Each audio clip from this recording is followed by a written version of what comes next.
सभी को नमस्कार।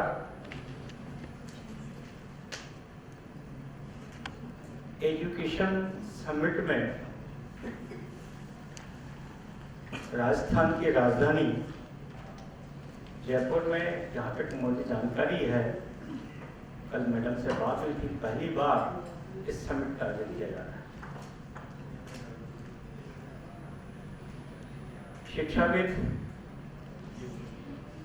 अपने विचारों का आदान प्रदान करेंगे और जो विषय समिट का है आर्टिफिशियल इंटेलिजेंस, विचार विनिमय के माध्यम से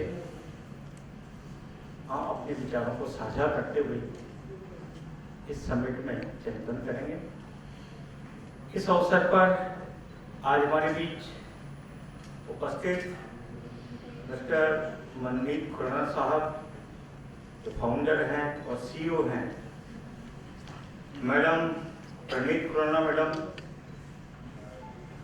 डॉक्टर शशि पांडे मैडम, आपने राजस्थान की धरती पर इस प्रकार का आयोजन करने का निश्चय किया। निश्चित रूप से राजस्थान की धरती पर गुलाबी नगरी में मैं शिक्षा विभाग की ओर से आपका स्वागत करूंगा, अभिनंदन करना चाहता हूँ। क्योंकि आपका, जैसे मेरी जानकारी है, कई स्टेट में आप इस प्रकार का आयोजन कर चुके हैं। 5 या 6 स्टेट में आपने आयोजन किया है। राजस्थान को आपने चुना, राजस्थान के शिक्षाविदों को आपने बुलाया। मैं शिक्षा विभाग की ओर से आपका अभिनंदन करना चाहता हूँ।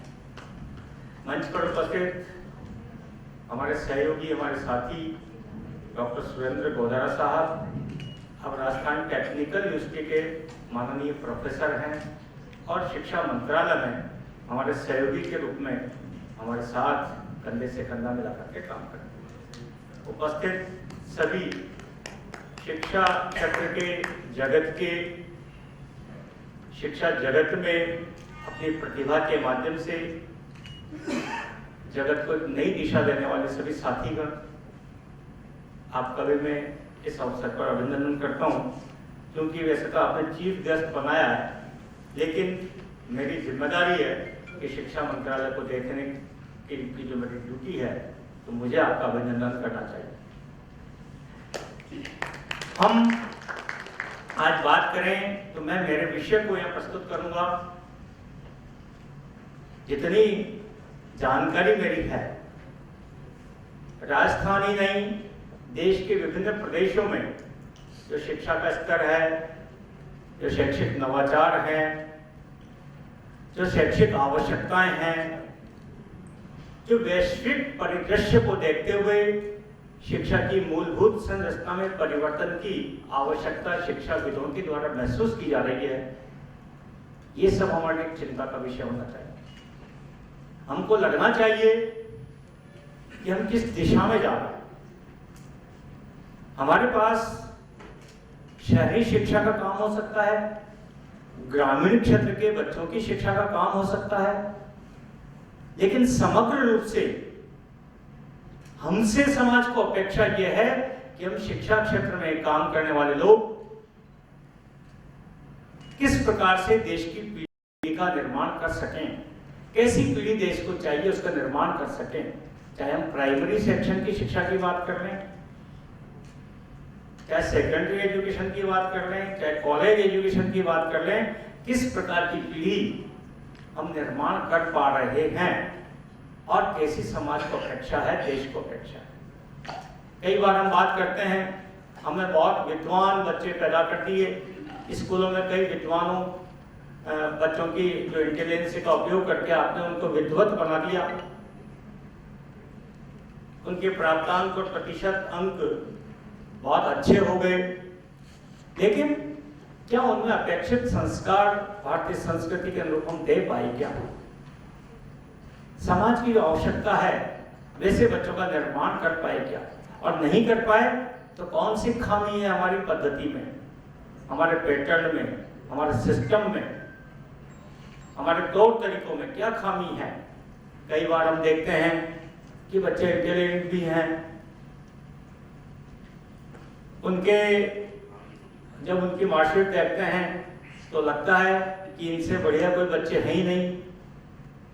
लेकिन जब समाज में वो बड़े होकर के बच्चे अलगाववाद की बात करते हैं, देश को तोड़ने की बात करते हैं, समाज के विखंडन की बात करते हैं, समाज में जाति प्रथा को बढ़ाने की बात करते हैं, समाज में कुरीतियों के खिलाफ लड़ने के लिए तैयार नहीं होते, तो लगता है कि हमारे कोई एजुकेशन सिस्टम में कोई कमी है, एजुकेशन सिस्टम में कोई कमी है।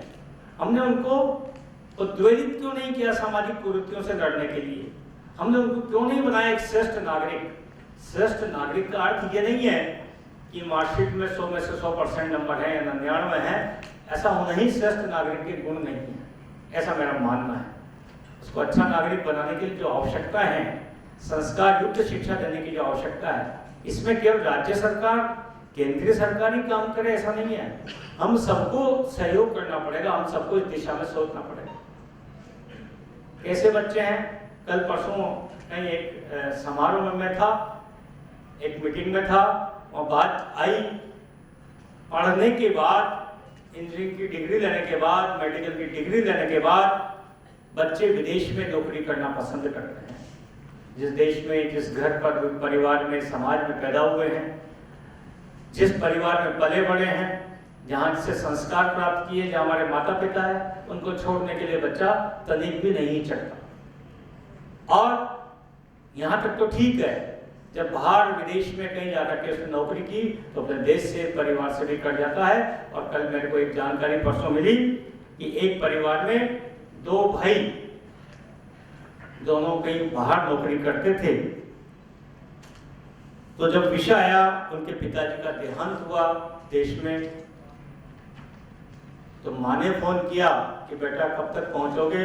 तो बेटे ने कहा कि अभी हमने तय कर लिया है, अभी छोटा आएगा, अगली बार जब माताजी का देहांत होगा तब बड़ा आएगा, ये तय कर दिया। ये ताली बजाने का विषय नहीं है बंधु, ये इस पीढ़ी का निर्माण हमने ही किया है। दोनों बच्चे बाहर हैं, उनको माता पिता से लेना नहीं है, माता पिता के सुख दुख में सहभागी नहीं है, माता पिता की आवश्यकताओं को समझ नहीं पा रहे हैं, केवल धन कमाना यही उनका उद्देश्य है। उसने फोन किया है कि अभी पिताजी एक्सपायर हुए, तो हम दोनों इतने बिजी हैं अपने जॉब में कि समय नहीं दे पा रहे, तो हमने तय कर लिया कि एक अभी आ जाएगा, एक अगली बार जब आपकी डेथ होगी तब आ जाएगा। उस माँ पर क्या गुजरी होगी? हम कौन सी शिक्षा देना चाहते हैं? पाश्चात्य शिक्षा के देने के नाम पर हमने भारतीय संस्कृति को नष्ट करने की एक बीड़ा उठा लिया। मेरा आप सबसे अनुरोध है कि आपको चाहे कड़वा लगे, लेकिन हमको इस दिशा में सोचना होगा कि हम कैसी शिक्षा दे रहे हैं। केवल बच्चों को गणित पढ़ा देना, विज्ञान का एक्सपर्ट बना देना, इंटेलिजेंस का उसको एक्सपर्ट बना देना, केवल यही शिक्षा नहीं है। तो बंधुओं, शिक्षा नीति 2020 में केंद्र सरकार के माध्यम से, हम सरकार के माध्यम से जो परिवर्तन करने जा रहे हैं, हमारे पास केवल एक छोटा समूह नहीं है। हम छोटे समूह की बात नहीं कर रहे हैं, हम कोई 10 स्कूल की बात नहीं कर रहे हैं, कोई निजी क्षेत्र की बात नहीं कर रहे हैं। चाहे निजी क्षेत्र हो, चाहे सरकारी क्षेत्र हो, सबको मिलकर के इस दिशा में सोचना होगा। हमारा छोटे से छोटा गांव और ढाणी, वहाँ भी शिक्षा का केंद्र है। बड़े महानगर है, वहाँ भी शिक्षा के केंद्र है, वहाँ भी स्कूल हैं। स्कूल इस दिशा में सोचे, चाहे छोटा गांव हो, चाहे बड़ा गांव हो। हमको सोचना होगा कि हमारी जो पीढ़ी तैयार कर रहे हैं, वो पीढ़ी देश और समाज के लिए, परिवार के लिए, संस्कृति के लिए समर्पित हो, ऐसी पीढ़ी तैयार करें। एक बार मैंने सुना था, जब खालिस्तान आंदोलन हुआ, जम्मू कश्मीर में अलगाव की बात हुई, तब सुना कि जो अलगाववादी थे वो कोई इंजीनियर हैं, कोई डॉक्टर हैं, कोई सीए हैं, लेकिन अलगाववादी रास्ते पर चले। तो पढ़ने में तो कोई कमजोर नहीं थे, उनके शिक्षकों ने उनको विषय में पारंगत तो कर दिया, लेकिन किस प्रकार के संस्कार देने चाहिए थे ये नहीं दे पाए। पढ़ लिखना, समाज में अच्छी नौकरी प्राप्त करना, इस दिशा में हम बढ़ रहे हैं। तो हमारी पढ़ाई की, हमारी शिक्षा की क्या दिशा होनी चाहिए, इस पर गहन चिंतन हो। हम सब विद्वान हैं, मैं तो कोई अधिक विद्वान नहीं हूं, लेकिन मेरे मन में जो पीड़ा थी वो मैंने इस समिट में आपके सामने रखी, और मैं अनुरोध करना चाहूँगा, निवेदन करना चाहूँगा कि इस दिशा में भी सोचें। ठीक है, हमारे बच्चे होनहार हों, हमारे बच्चे स्कूलों में जो जो नई तकनीक है उनका उपयोग करना भी सीखें, जाने भी, और उस उपयोग के माध्यम से अपने कैरियर को आगे ले जाने की बात बच्चा भी करता, हम भी करें, लेकिन साथ ही जो संस्कारों की जो कमी हो रही है इस दिशा में सोचें। इस समिट के आयोजन के लिए मेरे को बुलाया, मैं आप सबका धन्यवाद अर्पित करते हुए विशेषकर पांडे मैडम का, मनमीत सर का, खुराना साहब का, सबका आभार व्यक्त करते हुए अपनी बात समाप्त करूंगा। जय भारत, धन्यवाद।